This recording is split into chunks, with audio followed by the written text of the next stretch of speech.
इसमें तीसरा factor humidity.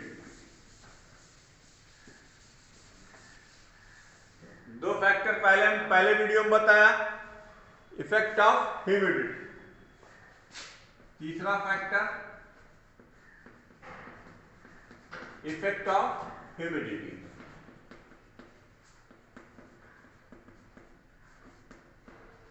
नमी।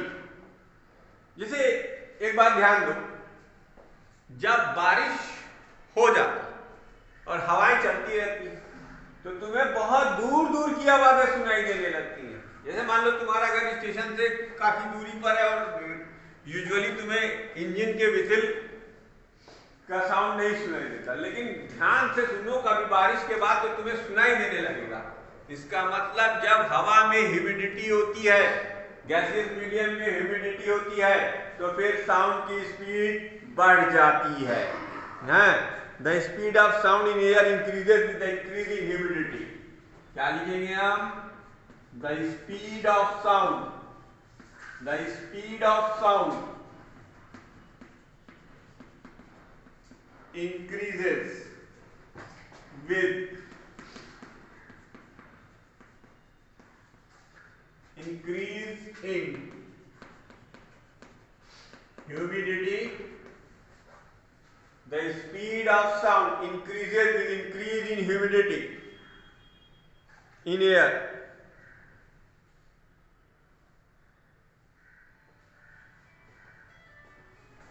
The speed of sound increases with increase in humidity in air.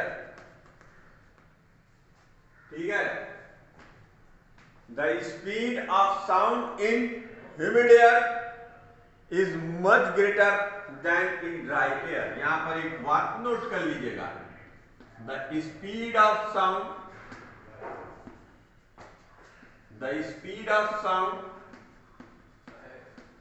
in humid air is faster than in dry air.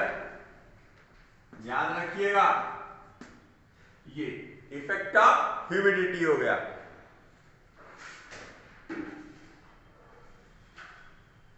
उसके बाद चौथा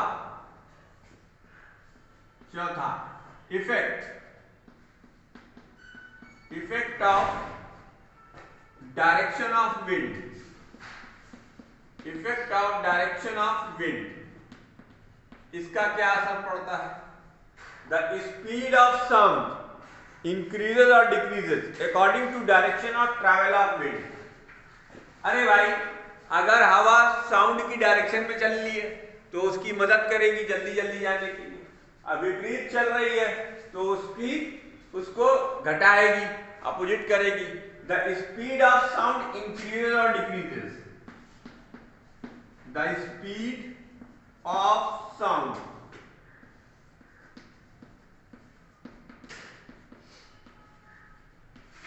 increases or decreases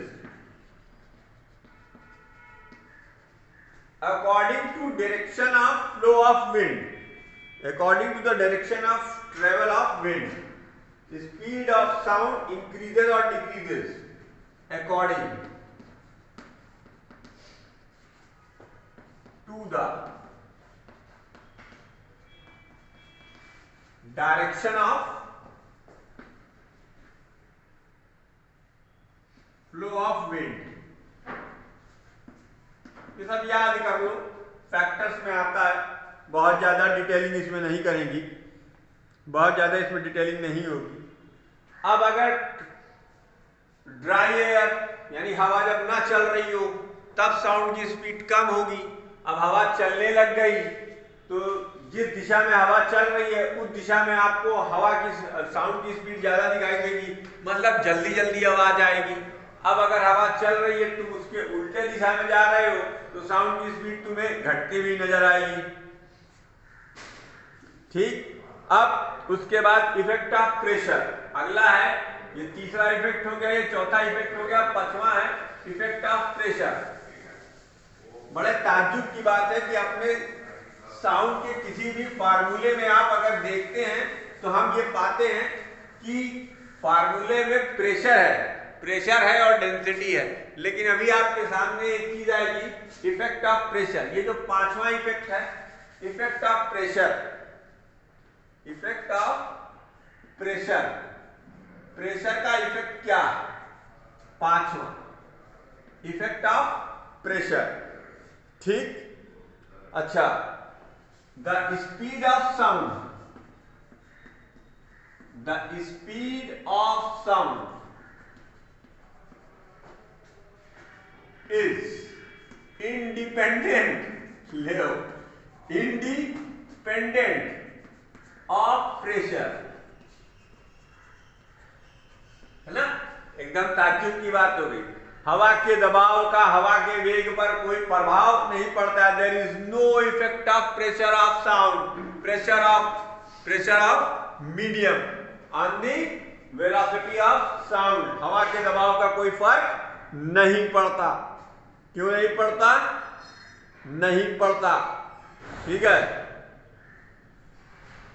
ठीक, we know that speed of sound, speed of sound in gaseous medium, speed of sound in gaseous medium, ये जो होती है v is equal to under the root gamma p upon root. क्यों भाई? यही तो होती है। The ratio P by remains unchanged with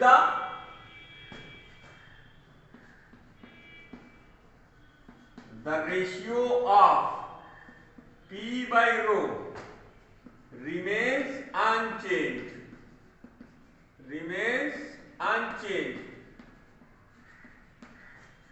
with the change in pressure। अब देखो, लाख टके का सवाल है, लिख तो हमने दिया, लेकिन ये समझोगे कैसे? हैं? क्योंकि फार्मूले में प्रेशर है, तो जैसे अपन टेम्परेचर के लिए लिखे थे कि भाई स्क्वायर रूट के डायरेक्टली प्रोपोर्शनल है, तो इसमें काहे नहीं हुआ भाई? लेकिन जब देखो हम प्रेशर कंसीडर करेंगे तो हमें न्यूमरेटर में डेंसिटी भी तो कंसीडर करनी है, अरे सॉरी, डिनोमिनेटर में डेंसिटी भी तो कंसीडर करनी है। तो जब प्रेशर तुम बढ़ाओगे तो डेंसिटी जो है अपने आप बढ़ जाएगी। जब डेंसिटी बढ़ेगी तो प्रेशर के इफेक्ट को न्यूलिफाई करना पड़ेगा, क्योंकि जिस रेशियो में तुम प्रेशर बढ़ाओगे उसी रेशियो में डेंसिटी भी बढ़ जाएगी। या तुम प्रेशर कम करोगे, तो जब तुम प्रेशर कम करोगे तो डेंसिटी भी उसी रेशियो में कम हो जाएगी। जब डेंसिटी भी उसी रेशियो में कम हो जाएगी तो इन दोनों तो P बाई रो का रेशियो फिर भी कांस्टेंट रहेगा। तो दोनों ही सूरत हाल में, in the both the situation when we are going to increase the pressure and और we are going to decrease the pressure, the density will be changes accordingly and the ratio P by rho is remains constant. So there will be not overall effect of increasing or decreasing the pressure on the speed of sound, on the speed of sound। ठीक, ऐसा होता क्यों है?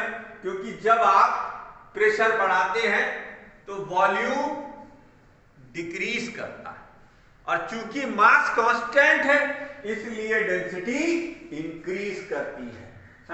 So when we increases the pressure, volume decreases, density increases, since mass remains constant. When we increase the pressure, चलो समझा ही देता हूं। When we increase the pressure,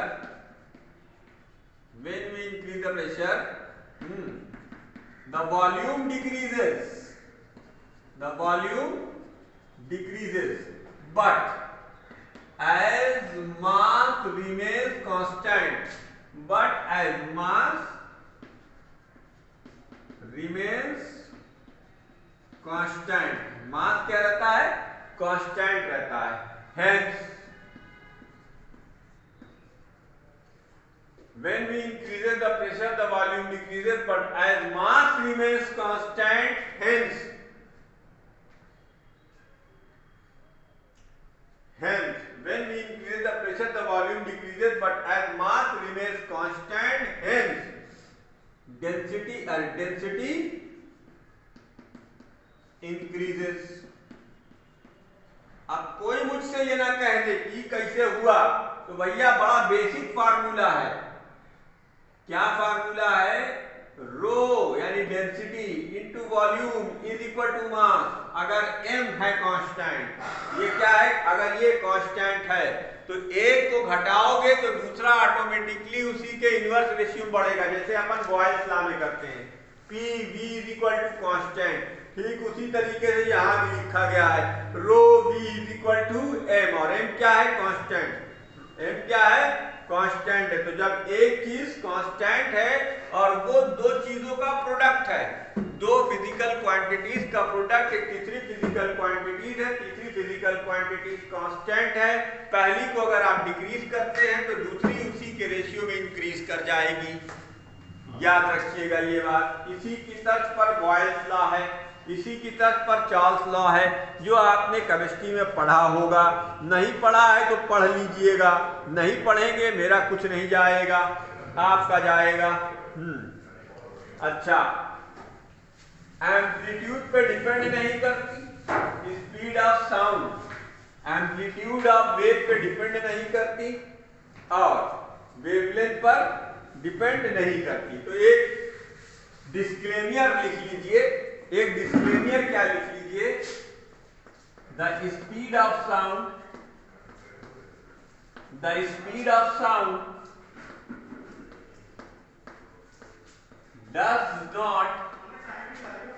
does not depend upon wavelength and the speed of sound does not depend upon wavelength and amplitude of the wave.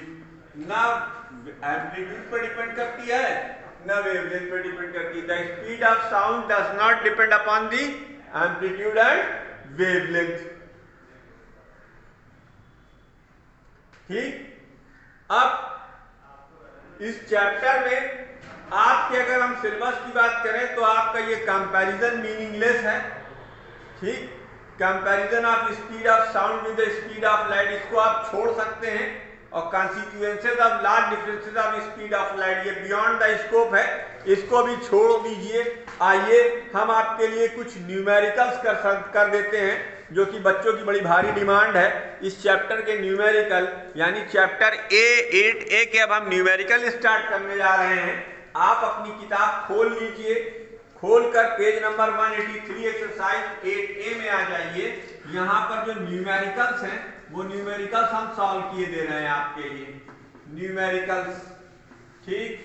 देखो पहला सवाल तो नहीं लिखूंगा, लेकिन सवाल क्या, सवाल को समझा जरूर दूंगा किताब से.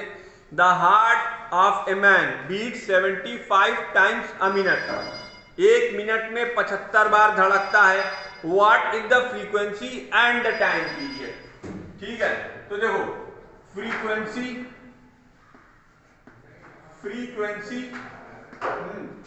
Number of beats per second, number of beat per second, number of beat per second. Question में तुम्हारे ये number of beat per minute दी हुई है, इसे हम 75/60 कर दें तो ये 1.25 आ जाएगी. ये फ्रीक्वेंसी आ गई. ये क्या आ गई? फ्रीक्वेंसी आ गई. 1.25 हर्ट्ज लिख लो इसको.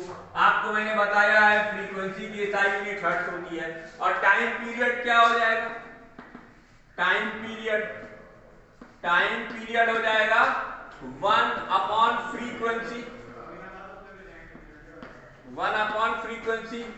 तो 1 अपॉन 1.25, तो ये हो गया 100/125 यानी 0.8 सेकेंड. काम खत्म. ये दूसरा आंसर आ गया भाई 0.8 सेकेंड. अब क्वेश्चन नंबर 2 देखो मुन्ना, टाइम पीरियड दिया हुआ है सिंपल पेंडुलम का 2 सेकेंड। क्या दिया हुआ है? टी की वैल्यू 2 सेकेंड। तो फ्रीक्वेंसी क्या होती है? फ्रीक्वेंसी होती है 1 अपॉन टाइम पीरियड। तो ये 1/2 यानी 0.5 सेकेंड। दूसरा सवाल भी लग गया। दोनों का सलूशन नोट करो। तीसरा बताता हूं।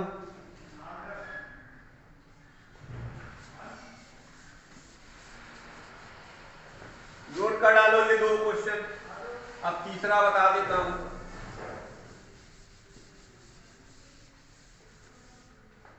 तीसरा कहता है the separation between the two consecutives crest in a transverse wave is 100 metre. बेटा सेपरेशन बिटवीन द क्रेस्ट या सेपरेशन बिटवीन द ट्रफ ये होती है वेवलेंथ। तो सेपरेशन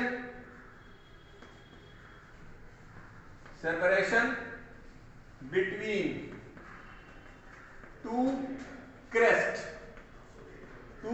क्रेस्ट के बीच की जो सेपरेशन होती है बेटा उसे हम वेवलेंथ कहते हैं। क्या कहते हैं? वेवलेंथ यानी लैम्डा। और इसकी वैल्यू क्या दी हुई है यहां पे? 100 मीटर। क्या दी हुई है? 100 मीटर। अब अगर वेव वेलोसिटी कितनी दी हुई है? वेव वेलोसिटी दी हुई है। कितनी दी हुई है क्वेश्चन में? 20 metre per second. 20 metre per second यानी v की वैल्यू 20 मीटर पर सेकेंड। तो वी नो दैट, हम जानत हैं। कहा जानत हो भैया? We know that v is equal to f into lambda. और हमें f क्या है? ये है फ्रीक्वेंसी। तो फ्रीक्वेंसी कैलकुलेट कैसे होगी बेटा? v by lambda. अब v की वैल्यू क्या रखोगे? 20, लैम्डा की वैल्यू 100। तो ये कितना हो गया? 0.2 हर्ट्ज। क्या हो गया भाई? ये 0.2 हर्ट्ज। ठीक। अच्छा, अब चौथा सवाल देखो। अब चौथे सवाल में क्या किया उन्होंने आपसे लैम्डा पूछ लिया। कैसे पूछा? A longitudinal wave travels at a speed of 0.3 metre per second and the frequency of the wave is 20 hertz. Find the separation between the two consecutive compressions. तो इसमें जो स्पीड है v की वैल्यू दी हुई है 0.3 मीटर पर सेकेंड। और frequency दी हुई है कितनी भैया? 20 हर्ट्ज। Frequency 20 hertz. तो यही फार्मूला फिर लगेगा। v is equal to f into lambda. तो लैम्डा की value v by F.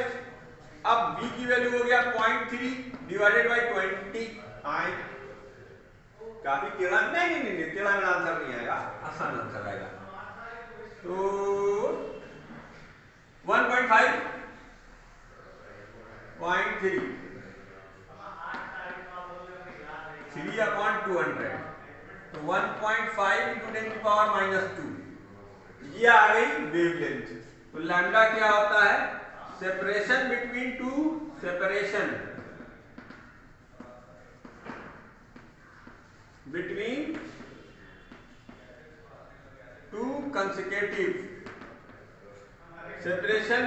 Consecutive compression.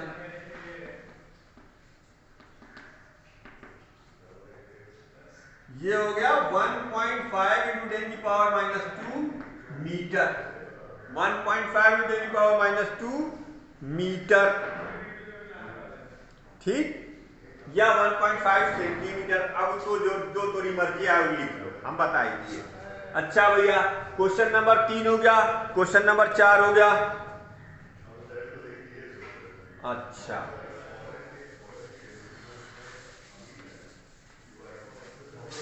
अब क्वेश्चन नंबर 5 देखो। ये वीडियो थोड़ा सा लंबी हो जाएगी, लेकिन इसमें हम सारे न्यूमेरिकल आपके लिए सॉल्व कर देंगे। कितने न्यूमेरिकल है भाई तुम्हारी बुक में?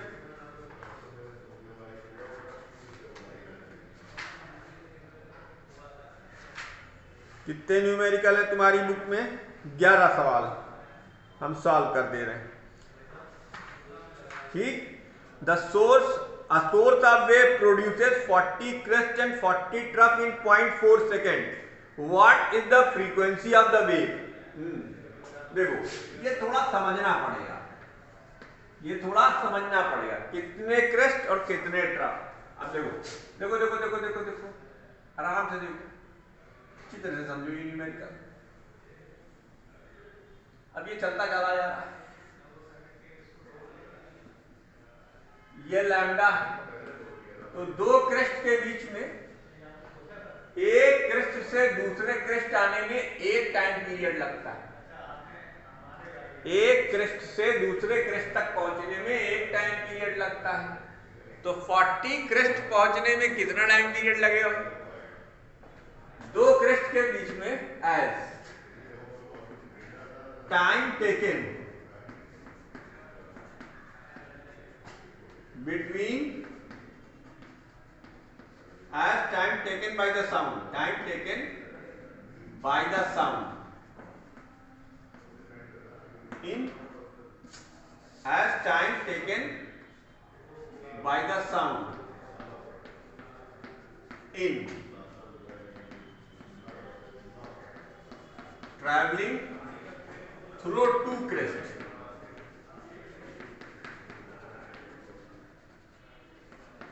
ये होता है ट्रैवलिंग थ्रू टू क्रेस्ट, ये है कितना 2 crest is equal to lambda, एक वेवलेंथ, ठीक, एक वेवलेंथ यानी एक time period, one time period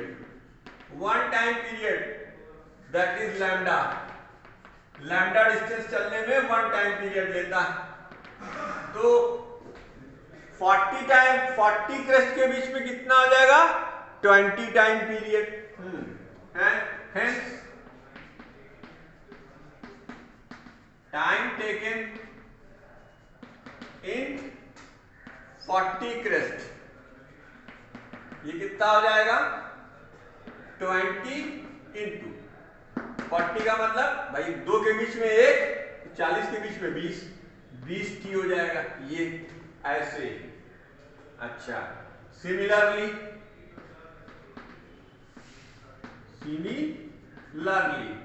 time taken इन 40 ट्रफ, ये क्या हो जाएगा? 20 इंटू टी, यानी 20 टी प्लस 20 टी, ये हो जाएगा 40 टी। अब 40 टी की यहां वैल्यू कितनी दी हुई है? 4 सेकेंड। 40 टी कितनी देर में चलता है बच्चों? 0.4 सेकेंड में। तो अब टी की जगह पर 1/f कर लो, 1/f, तो ये कितना हो गया? यहां की हटाओ तो 10 और मल्टीप्लाई करेंगे, 4 दाम 40, तो f की वैल्यू कितनी हो गई? 100 हर्ट्ज। शुद्ध आंसर पांचवा का कितना आंसर आ गया? 100 हर्ट्ज। ठीक, ये हो गया पांचवा क्वेश्चन। वीडियो थोड़ी लंबी होगी बच्चों, ये नोट कर डालना। तो समझ में आया ये कॉन्सेप्ट क्रेस्ट और ट्रफ का। छठवां, an observer fires a gun and another observer at a distance of 1650 metre away, 1650 metre away from A hear its sound. If the speed of sound is 330 metre per second, find the time when B will hear the sound after firing the A. हमारे इसमें क्या है? कोई आफत नहीं है, इसमें कोई आफत नहीं है भैया। Distance travelled by the sound, distance travelled by the sound, sound जो डिस्टेंस ट्रेवल कर रहा है वो कितनी है? 1650 metre per second, 1650 metre, I am sorry, this is metre, okay. और वेलोसिटी ऑफ साउंड क्या है, या स्पीड ऑफ साउंड क्या है? वेलोसिटी ऑफ साउंड है जेंटलमैन, वेलोसिटी ऑफ साउंड है 330 मीटर। देखो तो अब टाइम टेकन का फार्मूला हमारा सीधा फार्मूला है क्या? Distance upon velocity, distance upon velocity. ये छठवां सवाल हो गया। 1650 अपॉन 330, इसको काटोगे ये 5 सेकंड डायरेक्ट आंसर आ जाएगा। बात समझ आ? अच्छा, अब सातवां देखो, 6 क्वेश्चन हो गए, एग्जाम्पल जरूर पढ़ लेना। सातवां क्वेश्चन क्या है भाई, the time interval between a lightning flash and the first sound of the thunder and the first sound of the thunder is 5 seconds. The speed of sound in air is 330 meter per second. Find the distance of flash from the observer. वही उलट mean भैया, ठीक है। Speed of sound क्या है भाई, speed of sound, speed of sound 330 metre per second है। और टाइम कितना ले रहा है, टाइम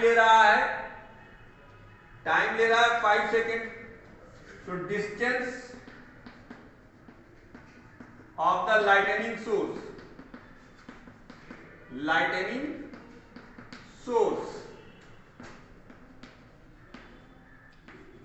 फ्रॉम दी ऑब्जर्वर। अरे बिजली चमकेगी तुम्हारे तक आएगी, तो टाइम लेगी 330 मल्टीप्लाइड बाई 5, अर्थात 6650 मीटर। काम खत्म। 11 में से 7 सवाल लगा दिए मैंने, ठीक है भैया।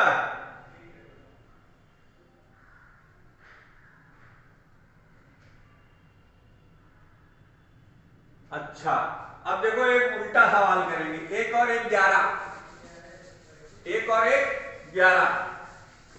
इस वीडियो के नीचे कमेंट करिएगा और बताइएगा वीडियो की क्वालिटी के बारे में। और क्योंकि 9th के बच्चों को वीडियो की क्वालिटी का बड़ा प्रॉब्लम रहता है, तो प्लीज मुझे क्वालिटी पर कमेंट चाहिए। आप मेरे पढ़ाने में कमेंट मत करिएगा, मैं बहुत खराब पढ़ाता हूँ, शकल दिखा दिखा के पढ़ाता हूँ, इसलिए खराब पढ़ाता हूँ, तो है ना। तो देखिए, अब ये जो 11वां सवाल है, थोड़ा समझना पड़ेगा। क्या है भाई सवाल? सवाल कह रहा है, assuming the speed of sound in air is equal to 340 per second and in water is equal to 1360 metre per second. ध्यान से सुनना है, वी एयर की वैल्यू कितनी है भाई, 340 मीटर पर सेकेंड। अच्छा भाई, बहुत अच्छी बात है। और वी वाटर की जो स्पीड है वो कितनी है भाई, वाटर की जो स्पीड है वो है 1360 यानी 1360 मीटर पर सेकेंड। ये एयर की स्पीड हो गई, वाटर की स्पीड और एयर की स्पीड हो गई।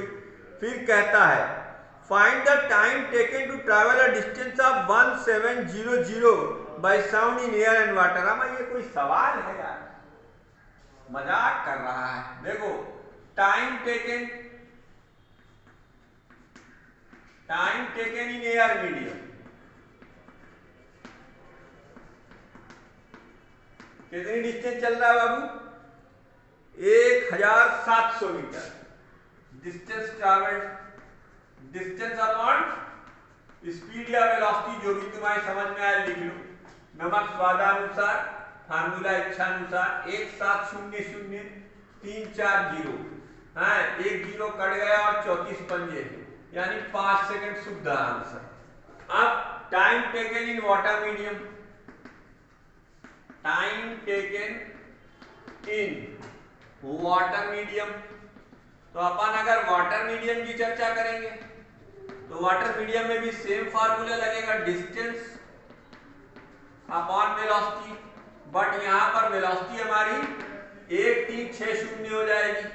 1700 अपॉन 1360, 1360, 0 से 0 कैंसिल, 136 यानी 14 एकम 14 और 50 कितना 3, 14 दूनी 28, 1.25 आ जाएगा यार, 1.25 सेकंड आ जाएगा, 1.25 सेकंड। तो ये हो गया 1 और 1 11, क्वेश्चन नंबर 11 उल्टा कर दिया।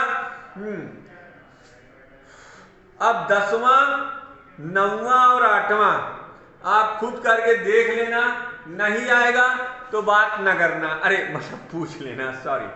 उसके बाद इंफ्रासोनिक की डेफिनेशन, अल्ट्रासोनिक की डेफिनेशन और उनकी फ्रीक्वेंसी आप अपनी बुक से पढ़ लें। एक्सरसाइज 8B का मल्टीपल चॉइस क्वेश्चन जो 1, 1, 2, 3 है वो इंपॉर्टेंट है। Complete the following statement important है। इंफ्रासोनिक वेव, अल्ट्रासोनिक वेव और सोनिक वेव, इन तीनों वेव के बारे में आप लोग पढ़ लीजिएगा। ये चैप्टर कंप्लीट हुआ हर तरीके से, in each and every respect. इसके बाद आपके अवेट कर रहा है एक बड़ा ही शानदार चैप्टर जिसे हम कहते हैं करंट इलेक्ट्रिसिटी, और वो अब आपको आगे मिलेगा। वीडियो को देखिएगा और क्वालिटी पर कमेंट जरूर कीजिएगा। हम आपके कमेंट की आशा में। धन्यवाद।